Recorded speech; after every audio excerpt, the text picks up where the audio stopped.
Édition spéciale, retenez bien l'heure, 13h, en direct de Goma, avec le président de la République.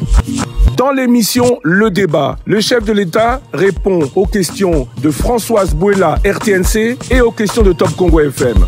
Irruption du volcan Nyiragongo, suite et conséquences pour Goma, état de siège dans les Nord, Kivu et Ituri, Covid-19, élection 2023 et la suite à espérer du slogan « Le peuple d'abord ». Vision nationale congolaise et de Top Congo FM. Bonjour à tous. 30 juin, 61e anniversaire de l'indépendance, avec les populations de Goma, ville meurtrie, en état de siège. Nous recevons Françoise Bouela de la RTNC et moi-même, le président de la République, Monsieur Félix Antoine Tshisekedi Tshilombo. Monsieur le Président, bonjour. Bonjour, Christian de Sakwen. Bonjour, Madame Bouela. Merci, bonjour, Monsieur le Président. Merci, Monsieur le Président, et merci de répondre aux questions de la population congolaise sur différents sujets. Covid-19, gratuité de l'enseignement, le peuple d'abord qui attend les premières réalisations, union sacrée et politique, nous en parlerons. Nous parlerons aussi, vous êtes le président de l'Union africaine, relations internationales en général et accords avec les pays voisins. Les sujets sont nombreux. Pour démarrer cette émission, je cède le micro à Françoise Bouela de la radio-télévision nationale congolaise pour cette émission qui est réalisée avec les moyens techniques de la télévision nationale qui a brillé avec vous, qui a suivi tous vos pas ici depuis 3 semaines. Depuis 3 semaines, vous avez installé la présidence de la République au Nord Kivu. Françoise Bouela, bonjour. Bonjour Christian de Sakwen. Monsieur le Président, bonjour.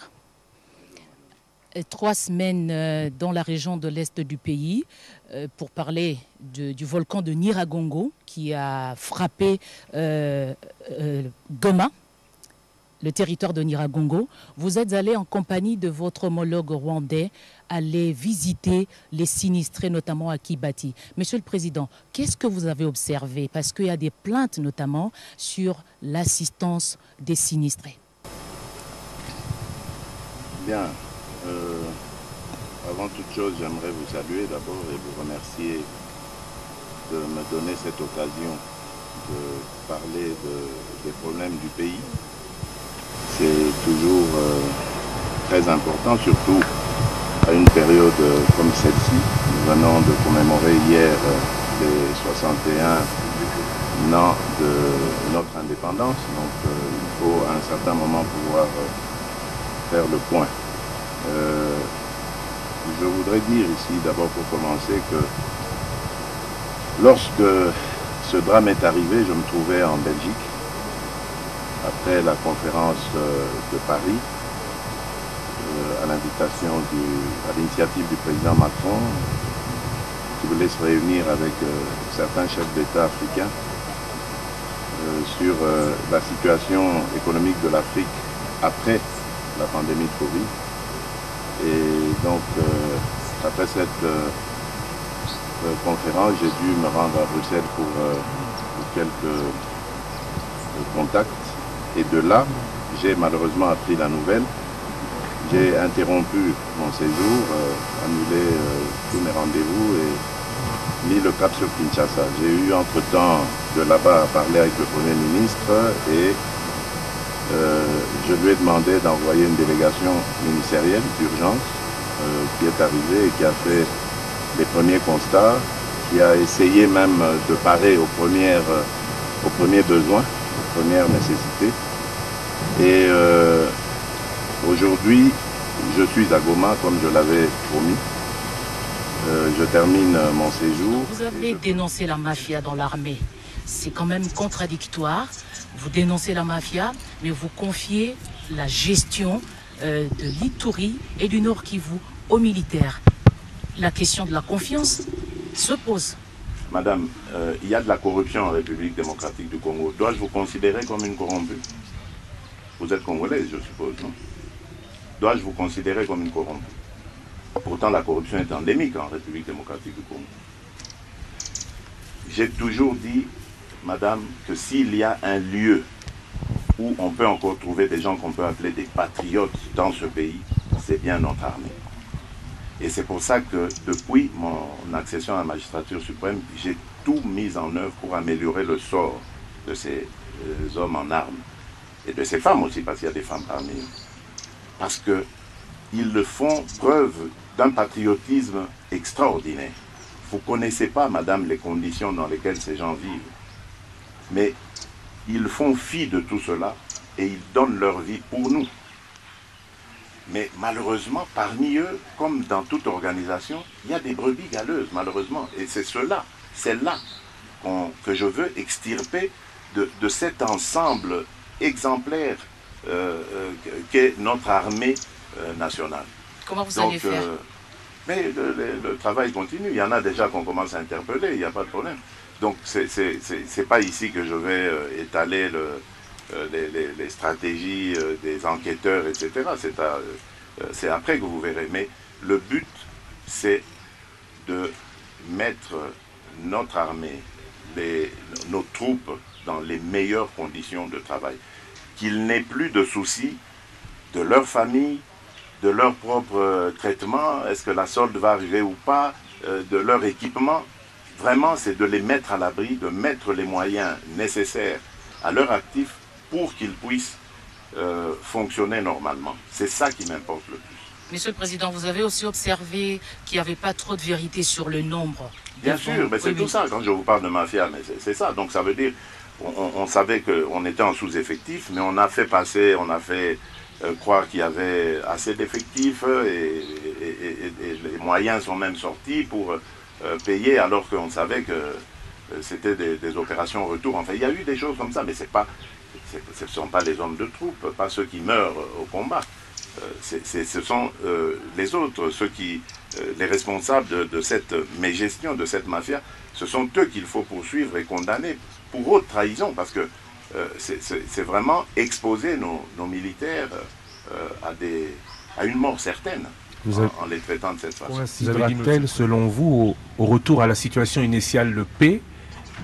Parce que la crainte, c'est qu'une fois que l'état de siège se termine, une fois que la paix est revenue, l'absence de l'État que l'on observe un peu partout, dans des contrées où on a un commerce de coltan, de minerais que tout le monde nous envie, cette situation ne revienne à l'initiale? J'ai pas très bien compris. Donc ça veut dire quoi une fois que les militaires seront partis, une fois que l'état de siège sera terminé, on retombe dans les ordres puisque du fait de l'absence de l'État? Non, non, je ne pense pas. C'est pas ça le but justement, mais l'état de siège, c'est ça. L'état de siège, c'est pour ramener la paix et la sécurité d'abord, mais ensuite la stabilité, l'autorité de l'État.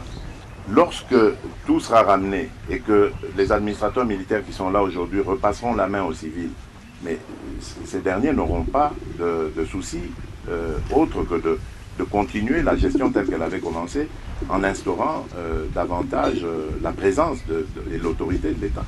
Parlons Covid-19. L'épidémie a touché le monde entier, elle touche la République démocratique du Congo et on parle de plus de 70% d'occupation dans les hôpitaux, des sièges ou des lits Covid. Mais on parle aussi de 8 mois, maintenant de 6 mois d'arriérés de salaire pour ceux qui organisent la riposte. Est-ce qu'on peut tout bloquer, demander à tout le monde de faire des efforts et ne pas rétribuer ou bien payer ceux qui sont au front et qui prennent les risques de se contaminer et contaminer les autres? Non, non, pas du tout. Et je suis totalement d'accord avec vous. Moi, je suis solidaire de ces gens. J'ai interpellé le ministre du Budget, le ministre des Finances, et c'est là que je sais que l'argent est là maintenant, il est disponible. Simplement, les paiements vont être échelonnés. Donc, je crois qu'ils vont d'abord payer 2 ou 3 mois, et puis ensuite résorber tout le retard. Et je précise encore ici, et je tiens à le dire, à le marteler, pour le moment, et le gouvernement le sait, nous avons 2 grandes priorités. C'est l'armée, donc la sécurité, et la santé, la lutte contre la pandémie. Ce sont nos 2 grandes priorités qui doivent captiver tous nos moyens, toute notre concentration, quitte à devoir sacrifier certains autres secteurs, mais il faut se concentrer sur ça, parce que ça, ces deux seuls secteurs, s'ils ne sont pas bien gérés, ils peuvent miner toute notre économie et toute la stabilité du pays. Monsieur le Président, puisqu'on parle de Covid, les vaccins sont arrivés, notamment à Kinshasa, mais vous ne venez toujours pas fait vacciner au moment où vos compatriotes arrivent quand même à le faire. Qu'est-ce qui se passe? Je crois que j'ai eu raison de ne pas le faire. Parce que celui que nous avons eu, c'est AstraZeneca. Et ça, je vais vous parler très franchement. À l'époque du ministre Eteni, le sortant de la Santé, nous étions prêts, c'était à la mi-mars, je me souviens, à lancer la campagne de vaccination. Et je crois que c'était même la veille. Et j'ai vu cette information à la télé d'abord et puis dans les réseaux, je pense. J'ai transféré d'ailleurs cette info un matin au ministre pour lui dire attention, demain nous allons lancer la campagne, mais regardez ce qui se passe en Europe. AstraZeneca, je crois que c'est suédois, je crois aussi, mes souvenirs sont bons. Tous ces pays scandinaves, de l'Europe de l'Ouest, etc., tous avaient pris la décision de suspendre, enfin tous, il y en avait 11 à peu près, qui ont pris la décision de suspendre AstraZeneca. Pourquoi? Parce que, bon, ils estimaient qu'il n'était pas efficace, etc. Donc, a fortiori, nous, qui allions bénéficier de ce produit, qu'est-ce qu'on va en faire? Donc, on ne pouvait que aller dans le même sens. Excusez-moi, je crois que je viens d'avoir la décharge d'un gentil oiseau, qui passait. C'est une bénédiction, je pense. Oui. Je ne sais pas si c'était un oiseau ou un arbre qui a laissé tomber. Alors, je parlais donc du vaccin, de son efficacité. Et pour dire que à partir du moment où ces pays ont pris des mesures de précaution vis-à-vis d'AstraZeneca, eux qui en connaissent les propriétés, qui l'ont fabriqué. Donc, a fortiori, nous, on était dans l'obligation de le faire. Donc, nous l'avons fait. Nous avons suspendu cela pendant, je pense, 1 mois, jusqu'au moment où, ailleurs, ils ont levé, mais pas tous, parce qu'il y a des pays qui ont carrément interdit l'utilisation de ce vaccin. Et donc, à partir de ce moment-là, on se pose des questions. Et moi, je me suis posé des questions sans être un scientifique. Donc, j'ai demandé les avis des uns et des autres. Ils étaient partagés. La seule chose qui m'a intéressé, c'était de savoir est-ce que c'est dangereux pour la consommation de nos compatriotes. Comme je n'ai pas vu le caractère dangereux, on a laissé faire. Mais moi-même, je n'en étais pas convaincu. Aujourd'hui, il y a d'autres vaccins beaucoup plus efficaces, en tout cas ils l'ont démontré, et qui vont arriver à la mi-juillet, en tout cas au courant de ce mois. Et là, je l'ai dit, vous verrez, je me présenterai, je me ferai vacciner, il n'y a pas de problème. Et je n'ai pas eu tort, je le disais tout à l'heure à propos d'AstraZeneca, parce que même en parlant avec mon homologue rwandais, au Rwanda, il y a eu 4 décès de personnes qui étaient vaccinées 2 fois d'AstraZeneca et qui ont recontracté le virus et malheureusement en sont décédés. 4. Donc ça veut dire qu'il y a un problème avec ce vaccin. Ce sont des cas qu'on n'a pas vus ailleurs. Je ne veux pas faire la publicité des produits ici, mais je pense que c'était ça plus le problème qui m'a un peu retenu. Et voilà, donc c'était pas une arnaque pour dire aux gens, vous faites ce que je ne fais pas, non, pas du tout. Les prochains vaccins qui arriveront, vous verrez, mon épouse et moi, nous ferons vacciner. Les enfants aussi, s'ils veulent, hein, parce que le Covid-19, c'est la gratuité des soins garantie par le gouvernement. Le responsable de la riposte a avoué lui-même, le professeur Mouyembe pour le citer, qu'il a dû payer au moins $3000 pour se faire soigner. Gratuité des soins, mais aussi des mesures que certains ne comprennent pas, pour lesquelles ils voudraient être dédommagés. Je parle du couvre-feu, je parle de la fermeture de certains lieux publics pour éviter la propagation. Alors, la gratuité des soins, est-ce que c'est possible ou que c'est un vœu pieux? Et deux, est-ce qu'on pense à dédommager ceux qui souffrent des mesures prises par le chef de l'État? Non, la gratuité des soins, ce n'est pas un vœu pieux. Ça a été décidé évidemment lors de la première vague, souvenez-vous, et ça a été assuré. Et même lorsqu'il y a eu la seconde vague, qui a commencé un peu vers la fin de l'année 2020 et jusqu'autour du mois de mars, nous avons également pu gérer la situation. Mais il y a eu une troisième vague, un petit peu imprévue, et qui est arrivée assez rapidement aussi. Donc il nous a pris à dépourvu quelque part. Donc nous avons évidemment dû parer au plus pressé, mais ne vous en faites pas, notre objectif, c'est de garantir l'accès aux soins, aux vaccins à tout le monde. Et d'ailleurs, on ira beaucoup plus loin. Je l'ai déjà demandé au Premier ministre, j'attends des résultats de sa part. Vous savez qu'un hôpital comme celui du Cinquantenaire a une capacité au moins d'accueil de 1000 lits.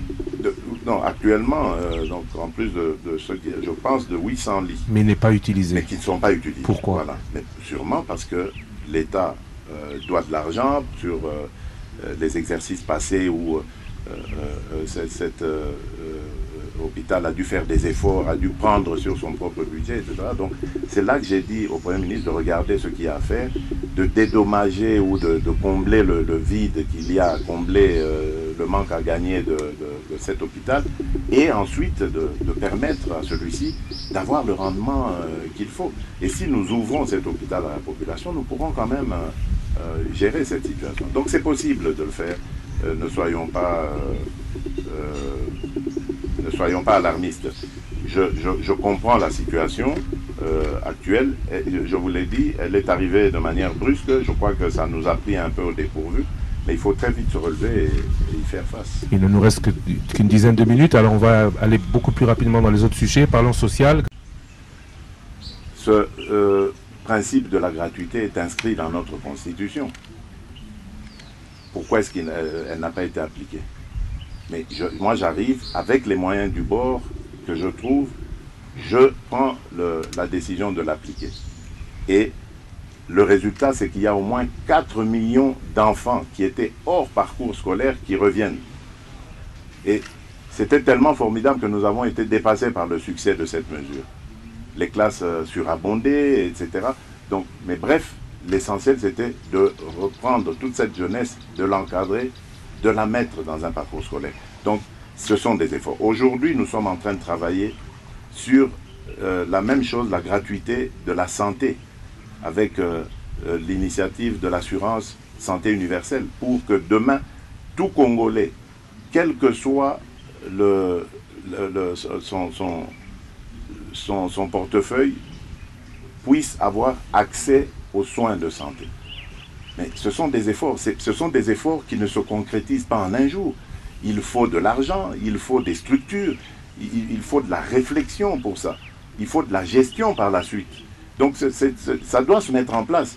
Mais je comprends, vous avez dit, nous suscitons de l'espoir, tant mieux, Dieu merci. Mais attention que ces gens qui espèrent beaucoup en nous ne nous étouffent pas par leurs attentes. Nous connaissons leurs attentes, qui nous laissent le temps de déployer ces attentes. Il y avait dans ce problème, et il y a toujours des problèmes politiques, il y avait des problèmes institutionnels, de fonctionnement des institutions. Il y avait des problèmes de sécurité, il y en a toujours, je dis. Donc, ce sont tous des éléments qu'il faut régler pour qu'un pays soit mis sur de bons rails et puisse prospérer. Monsieur le Président, le dernier Conseil des ministres a décidé de baisser le prix, notamment de certains biens de première consommation, mais nous avons vu la réaction virulente de l'AFEC. Qu'est-ce qui se passe? Il se passe que c'est une lutte d'intérêt. Ils n'ont pas été consultés. Ce n'est pas vrai. Le ministre de l'économie, que j'apprécie d'ailleurs dans ses efforts et que je soutiens totalement, a adressé à plusieurs reprises des invitations à ces opérateurs économiques qui parfois les ont ignorés ou des fois, on voyait des personnes qui ne pouvaient pas, des représentants qui ne pouvaient pas prendre de décision. Le ministre s'est retrouvé à un moment donné coincé. Il devait prendre une solution, une décision. Et je crois qu'il a bien fait de prendre cette décision parce que ça a fait réagir l'AFEC. Et donc, ça l'oblige maintenant à venir à table et à discuter. Et c'est ce que j'encourage, moi. Il faut discuter. Parce que les uns sont les opérateurs économiques, ils regardent leurs intérêts, ils sont des privés, ils ne sont pas là pour nos beaux yeux, ils sont là pour faire des affaires, pour prospérer. Et d'ailleurs, moi aussi, je les encourage et je ferai tout pour les aider à prospérer. Mais attention, ils sont les partenaires de l'État. Et l'État est là pour garantir le bien-être des populations. Et donc, à ce moment-là, ils doivent se mettre autour d'une table et discuter avec l'État pour l'intérêt de la population. Parce que c'est celui-là que nous cherchons. Ce sont les Congolais qui nous ont mis là et qui attendent des résultats. On venait d'en parler là tout à l'heure.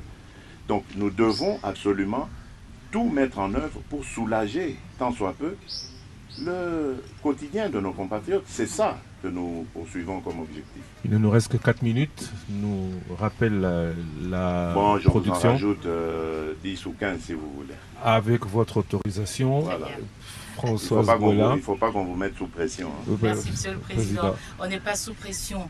Alors, généralement, à pareille circonstance, à la faveur du 30 juin, vous avez eu accordé des grâces à certains prisonniers, notamment ceux du procès de 100 jours. Cette année, vous comptez répéter ça? Oui, bien sûr, mais j'attends les propositions. C'est la ministre de la Justice qui doit me les faire. Je ne connais pas tous les cas. C'est elle, la spécialiste, c'est elle qui me les transmettra. Puisqu'on parle de certains cas. Oui, certains cas, justement, il y en a d'autres comme Vital Kamerhe. Il peut espérer obtenir une mesure de grâce de votre part. Vous pensez que c'est ici que je vais répondre à cette question? Vital Kamerhe, c'est mon frère. Je suis totalement désolé de ce qui lui arrive, affecté aussi. Je ne l'ai pas voulu, contrairement à certains dires mal intentionnés. Je ne l'ai pas voulu. Dès le départ de cette affaire, je vous rappelle d'ailleurs, c'est au sein d'un conseil de ministres que c'était parti à l'époque du Premier ministre Ilunkamba. C'est lui d'ailleurs qui avait sorti le problème ouvertement en séance. Puis le ministre de la Justice de l'époque a renchéri en disant, Monsieur le Président, ce que vient de dire le Premier ministre ne vaut même pas une instruction de votre part. Dès demain, je saisis la justice. Ce jour-là, ce conseil n'avait pas été couvert par mon directeur de cabinet habituel, c'est-à-dire Vital Kamerhe, mais c'était un de ses adjoints. Et donc, après, je l'ai fait venir, je lui ai posé la question, je lui ai dit, tiens, mais on a parlé des fameuses maisons qu'on a à construire dans ce programme des 100 jours. Est-ce que c'est notre affaire? Il a dit non, c'est pas notre affaire. J'ai dit bon, ça va. Donc, que la justice fasse son travail. Et malheureusement, de fil en aiguille, on en est arrivé là. Ce que je peux accepter comme reproche, c'est que on me condamne de ne pas avoir donné des injonctions à la justice pour qu'elle ne fasse pas son travail et que lui ne se retrouve pas dans cette situation. Mais alors, dans ce cas, qu'on me dise qu'est-ce que j'aurais fait de mes principes alors, qui sont de laisser la justice libre de faire son travail. Mais bon, ce qui est arrivé, nous le déplorons tous. Je continue à croire que Vital Kamerhe est non seulement quelqu'un de sérieux, de correct, mais en plus quelqu'un dont la République a besoin. Grâce à son intelligence, grâce à son expérience. Et je suis convaincu qu'il jouera à nouveau un rôle dans ce pays. On parle de justice, parlons corruption, toujours présente de manière endémique, vol, vous venez de citer les détournements des soldes des militaires. Il y a l'IGF qui fait son travail, il y a aussi la PLC dont le rôle est de lutter contre la corruption. Est-ce que ces coordinations, ces bureaux, ces agences qui sont au sein de la présidence de la République pourront aller jusqu'au bout? Est-ce qu'il n'y a pas le risque qu'elles remplacent la justice? Est-ce que tout ce qu'elles diront sera suivi des faits? Bon, ça c'est l'avenir qui nous le dira. Je ne sais pas comment répondre à cette question, mais je préfère vous dire d'abord Christian Lussakweno, qu'il y a quelque chose que je n'avais jamais soupçonné avant d'arriver au pouvoir. C'est l'ampleur de la corruption dans ce pays. Vous n'avez aucune idée, mais je vous dis, aucune idée de ce qui s'est passé à ce niveau-là dans ce pays. C'est pire même que d'avoir volé et tué quelqu'un. C'est criminel. Mais c'est devenu un système. Quand vous découvrez ça, ça vous rend malade. Vous ne pouvez pas imaginer que des êtres humains peuvent être méchants à ce point. Aussi prédateurs. Parce que bon, je me souviens à l'époque du défunt maréchal Mobutu, on lui prêtait des propos qu'il aurait dit, mais mais je serais vraiment tenté de faire pareil, de dire pareil. C'est incroyable cette méchanceté. Aucun amour pour son pays. Donc vous savez, vous pouvez avoir une responsabilité, vous vous dites, ben bon, après moi il y aura des successeurs, et puis j'ai des enfants, et mes enfants, quand j'aurai disparu, eux vont rester dans ce pays, ils doivent vivre. Mais vous laissez quoi à vos enfants quand vous pillez ce pays de cette manière? Non, c'est incroyable. C'est pour ça que je vous dis, c'est l'avenir qui nous dira, parce que elle est terrible, cette corruption. Je vous donne juste un exemple, la justice. J'ai fait des réformes. J'ai mis de nouvelles personnes, enfin, que j'ai trouvées. Mais bon, en se renseignant, voilà, j'avais des preuves de leur probité, etc. Je ne dis pas, je ne les remets pas en cause, mais je dis, je pensais que elles allaient m'aider à impulser une nouvelle dynamique au sein de la justice pour la rendre vraiment ce moteur de l'état de droit, ce pilier de l'état de droit que j'attends, et ce redresseur de tort que je veux voir pour qu'il mette fin complètement à cette corruption. Mais rien à faire, la corruption continue d'exister dans la justice. Et les failles continuent aussi. Ça fait que malheureusement, on n'a pas encore le résultat escompté.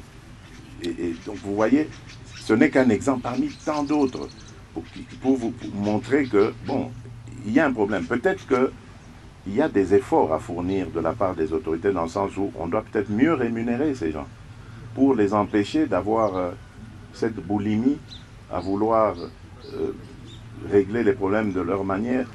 Et là, je fais vraiment allusion au dossier qui concerne les titres fonciers, etc. Mais il y a des scandales. On va jusqu'à s'en prendre même à des ambassades, des propriétés qui appartiennent à des ambassades étrangères. L'ambassade du Burundi notamment. Par exemple, mais il y en a d'autres, Chine, Nigeria, il y a eu des... Vous voyez des titres fonciers, parcellaires qui ont été fabriqués. Enfin, mais c'est une... Mais comment vous incroyable. Mais comment vous expliquez si le mal est si profond, Monsieur le Président, comment vous expliquez qu'à la date d'aujourd'hui, on n'est pas encore entendu de nouvelles condamnations, de nouveaux procès, que ces gens-là circulent toujours? Voilà, très bien. Mais c'est tout ça. Moi aussi, je vous ai dit, moi, malheureusement, enfin, moi, je ne m'immisce pas dans ce qu'il y a. Je constate. Je ne suis pas juge. Je n'ai pas à leur dire ce qu'ils doivent faire. Je ne sais pas leur dire ça. C'est eux qui sont mieux qualifiés, plus expertisés que moi pour le faire. Donc, c'est eux qui doivent. Mais moi, je pose ces problèmes. Ces questions, je les pose en disant, mais c'est pas normal. Et d'ailleurs, même quand on arrête des gens, parce que bon, je vois, il y a eu quelques sensations, des gens arrêtés, condamnés. Mais où est le produit de la corruption ou du vol? Pourquoi est-ce qu'on ne reprend pas cela? Pourquoi est-ce qu'on ne le voit pas? On condamne quelqu'un parce que, admettons, il a volé 20 millions. Ok, mais où sont les 20 millions? Même s'ils ont été transformés en biens matériels. Mais il faut saisir ce bien matériel parce que c'est un bien mal acquis. Mais on ne le voit pas. Donc, il y a un problème dans notre justice. Il n'y a pas de restitution. Et tant que la justice ne fonctionnera pas comme nous y attendons, mais les résultats, tout le reste en pâtira.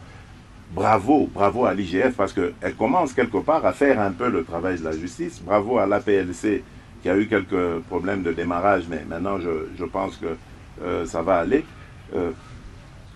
Parce qu'ils font leur travail. Mais ça ne suffit pas. Si la justice ne fait pas le sien, il n'y aura pas d'efficacité. Et ça, j'ai vraiment voulu taper sur la justice parce qu'ils le savent. Tous les magistrats, les responsables que j'ai mis, ils savent que je ne suis pas content, satisfait de leur rendement actuellement et que j'exige beaucoup plus de leur part. Donc vous n'êtes pas satisfait aussi du Sénat parce que vous avez réagi après que cette Chambre n'ait pas voulu lever les immunités de l'ancien Premier ministre. Madame, attends, voilà, très bien, attention. Vraiment ici, je tiens à préciser parce qu'il ne faut pas que l'ancien Premier ministre Matata pense que j'en veux après lui. C'est quelqu'un que je respecte et que j'apprécie beaucoup d'ailleurs.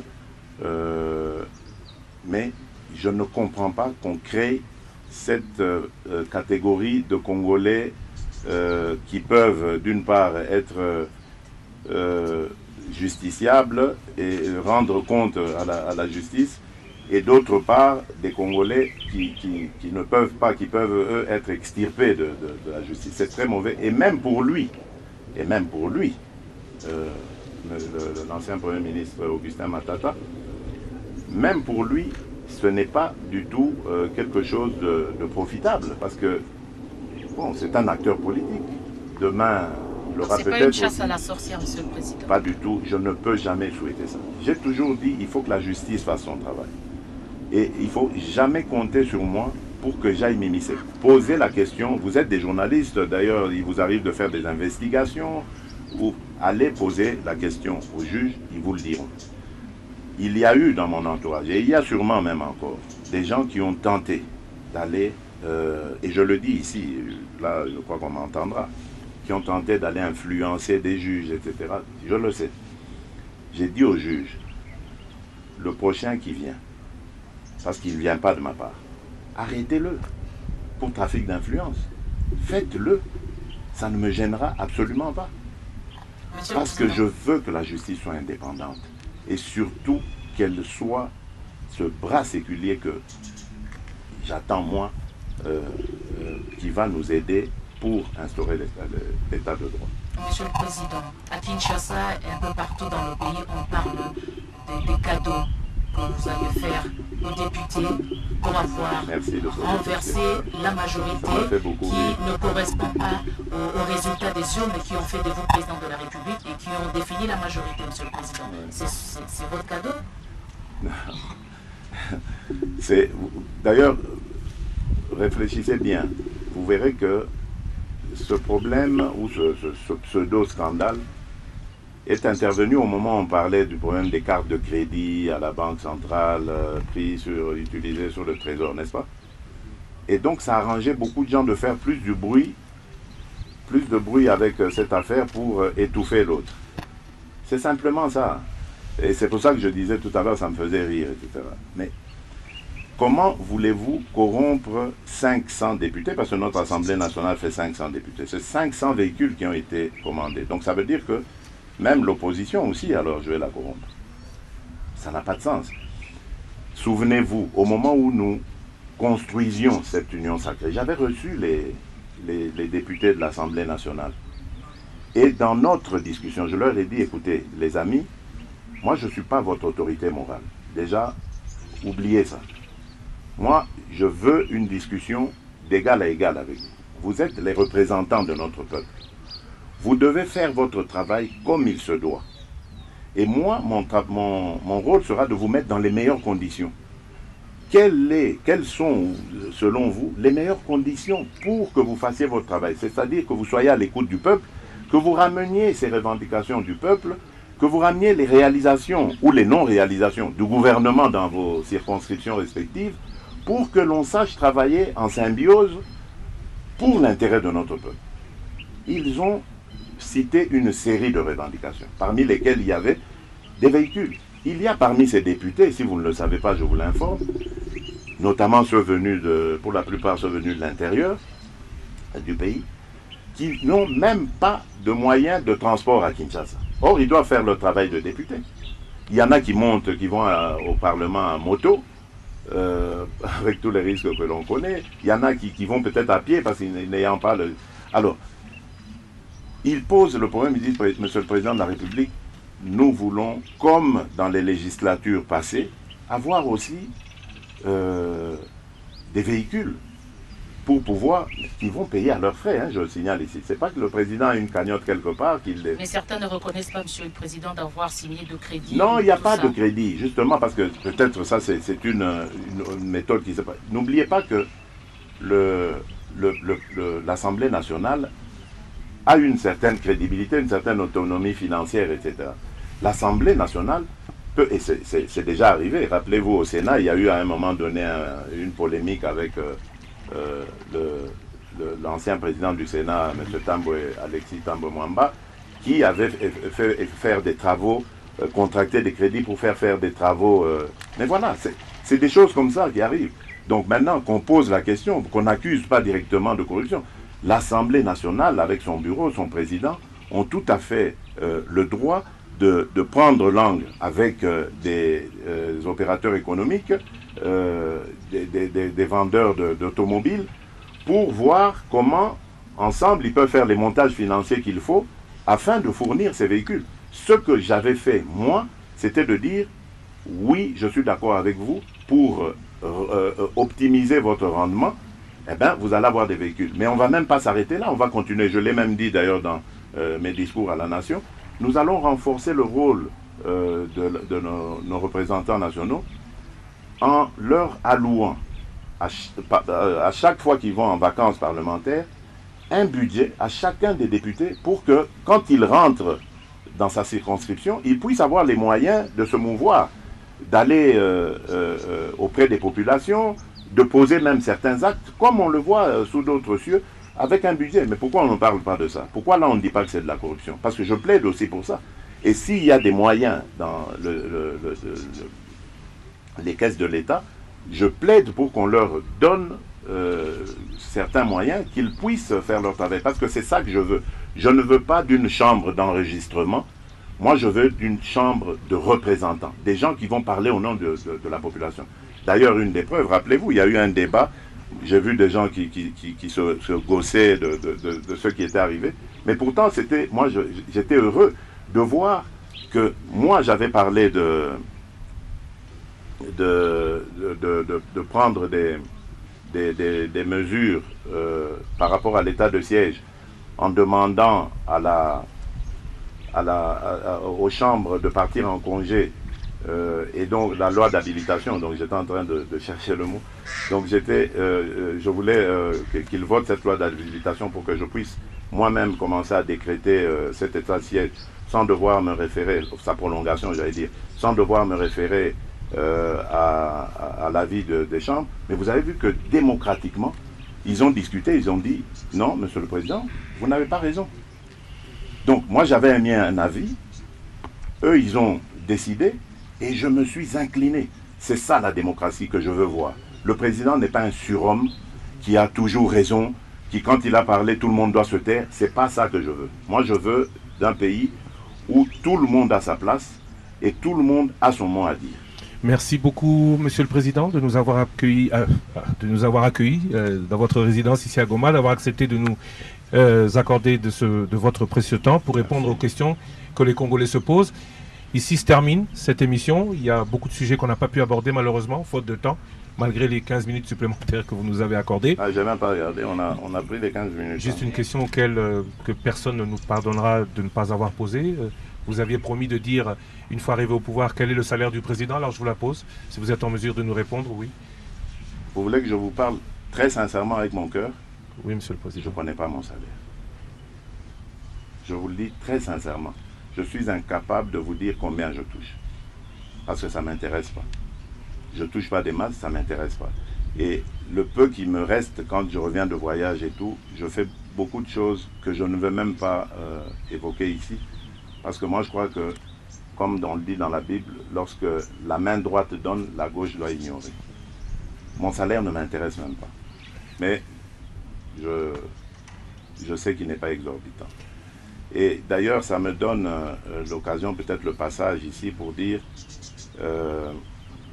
exactement, je suis pour que l'on baisse le train de vie de l'État. Et en ce moment, d'ailleurs, j'ai donné des instructions. Ça ne dépend pas de moi, ça dépend du budget. On est en train de travailler très sérieusement à cela. Et à ce moment-là, je reviendrai pour vous dire exactement, au centime près du franc congolais, ce qu'est mon salaire. On a parlé tout à l'heure d'espoir que vous suscitez, que vous avez suscité, que votre élection, que votre arrivée au pouvoir a suscité. Vous avez récemment évoqué cet espoir et déclaré que si vous n'êtes pas en mesure d'accomplir tout ce que vous avez promis en 5 ans, vous briguerez un nouveau mandat. Alors, ces élections 2023, on en parle beaucoup.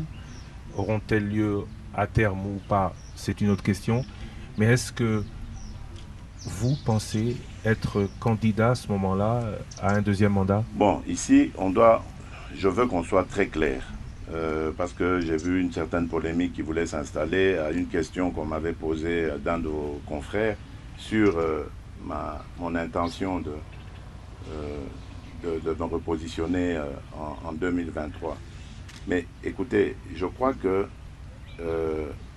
cela dépendra de la volonté de la population d'abord. Ça, c'est la première des choses. Ce sont nos concitoyens, nos compatriotes qui décident de notre propre sort. Voilà.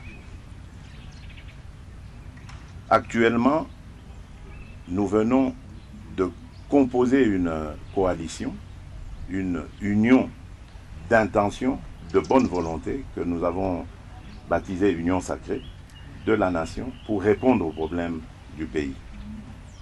Cette union n'est pas une plateforme politique ni électorale. C'est une, comme j'ai dit, union de bonnes intentions et de bonne volonté pour avancer le pays, répondre aux attentes les plus pressantes de la population, comme la paix, la sécurité, comme on a parlé ici de l'amélioration du quotidien, du pouvoir d'achat de nos compatriotes, et bien d'autres choses qui peuvent tout de suite être prises en charge. Et cela en attendant que le mandat se termine et qu'on revienne de nouveau devant le peuple pour susciter ou solliciter, j'allais dire, d'autres ou son suffrage. Et donc, en attendant d'arriver là, nous devons nous consacrer à notre mission, nous concentrer sur notre travail. Et je ne veux pas que l'on dise, que l'on pense que parce que je veux continuer, j'ai une vision pour ce pays, je veux voir ce pays se transformer. Je crois que nous avons une chance, une occasion de transformer ce pays. Nous devons le faire. Mais je ne veux pas qu'on pense que parce que j'ai cette ambition, je vais commencer à me comporter comme si j'étais en campagne. Non, nous ne sommes pas en campagne. Ça doit être très clair. Là, nous sommes au travail d'abord. Lorsque le travail sera fini, nous nous tournerons vers le peuple pour dire si vous êtes satisfait, alors redonnez-nous confiance. Votre confiance, parce que nous en aurons besoin pour continuer le travail. Merci beaucoup, Monsieur le Président. Merci Françoise Bouella de la RTNC. Merci à vous, auditeurs et téléspectateurs qui avez suivi.